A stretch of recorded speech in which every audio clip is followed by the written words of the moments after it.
Hoy vamos a ver un gran invento de la ingeniería que todos tenemos en casa, la cafetera italiana.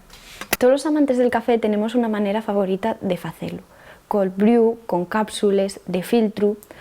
Una de las más extendidas es la cafetera italiana o moka. Para hacer bien café con una cafetera italiana debemos llenar el depósito de agua hasta la válvula de seguridad.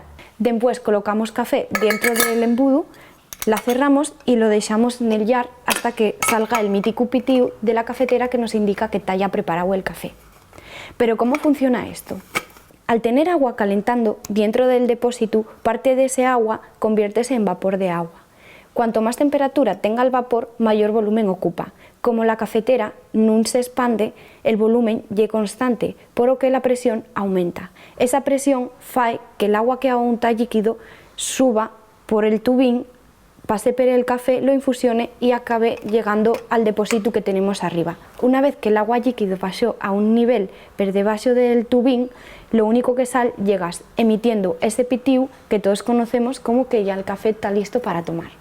Cuando el nivel de agua líquido está por debajo del tubín, lo único que sale lleva vapor de agua, emitiendo ese pitido que nos indica que el café está listo para tomar. Vémonos en el siguiente capítulo del laboratorio.